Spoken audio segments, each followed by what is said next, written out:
ചോദ്യം 1. എന്തിനു വേണ്ടിയാണ് ദൈവം ലോകത്തിൽ ഭോഷത്വമായത് തിരഞ്ഞെടുത്തത്?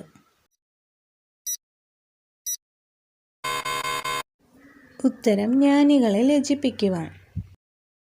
അടുത്ത ചോദ്യം. ആരാണ് ലോകത്തിൻ്റെ ജ്ഞാനം ഭോഷത്വം ആക്കിയത്? ഉത്തരം ദൈവം. അടുത്ത ചോദ്യം.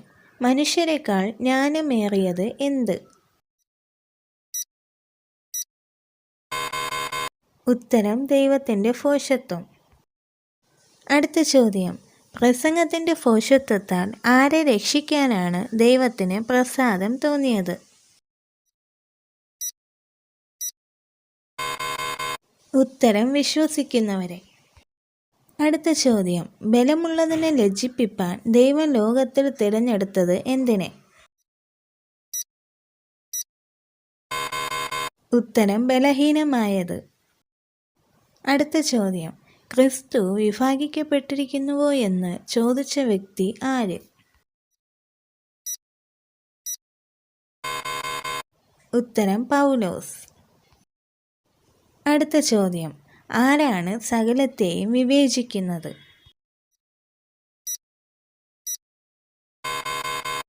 ഉത്തരം ആത്മീകൻ. അടുത്ത ചോദ്യം. ദൈവം നമുക്ക് ദൈവത്തിൽ നിന്നുള്ള ആത്മാവിനെ നൽകിയത് എന്തിന്?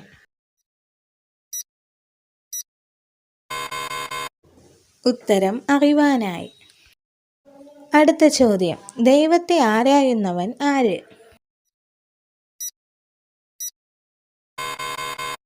ഉത്തരം ആത്മാവ്. അടുത്ത ചോദ്യം. ആരാണ് ദൈവത്തിൻ്റെ ഉപദേശം കൈക്കൊള്ളാത്തത്?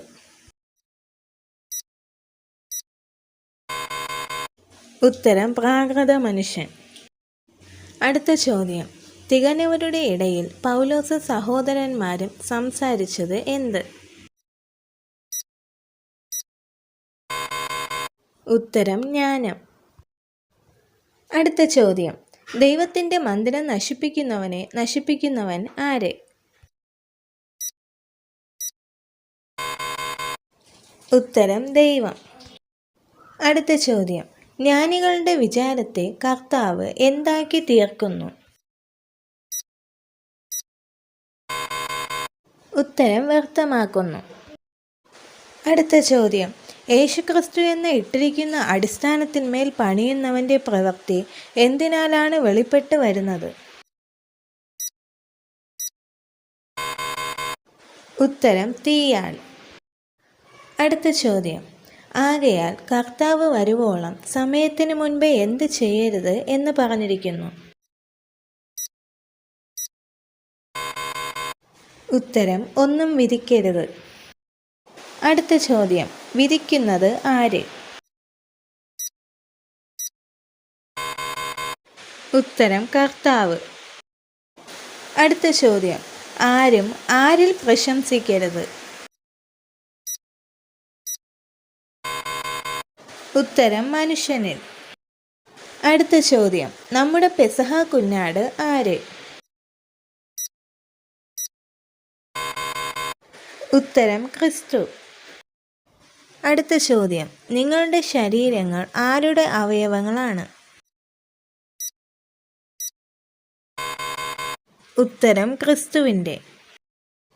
അടുത്ത ചോദ്യം. കർത്താവിനോട് പറ്റിച്ചേരുന്നവൻ അവനുമായി എന്താകുന്നു? ഉത്തരം ഏകാത്മാവ്. അടുത്ത ചോദ്യം. ശരീരം കൊണ്ട് ദൈവത്തെ എന്തു ചെയ്യണം? ഉത്തരം മഹത്വപ്പെടുത്തണം. അടുത്ത ചോദ്യം. ദൂതന്മാരെ വിധിക്കുന്നത് ആര്? ഉത്തരം നാം. അടുത്ത ചോദ്യം. ലോകത്തെ വിധിക്കുന്നത് ആര്? ഉത്തരം വിശുദ്ധന്മാർ. അടുത്ത ചോദ്യം. അവിശ്വാസിയായ ഭർത്താവ് ആര് മുഖാന്തരം വിശുദ്ധീകരിക്കപ്പെടും? ഉത്തരം ഭാര്യ മുഖാന്തരം. അടുത്ത ക്വസ്റ്റ്യൻ. പരിച്ഛേദന ഏൽക്കരുത് എന്ന് പൗലോസ് കൽപ്പിച്ചത് ആരോട്? ഉത്തരം അഗ്രചർമ്മത്തോടെ വിളിക്കപ്പെട്ടവരോട്.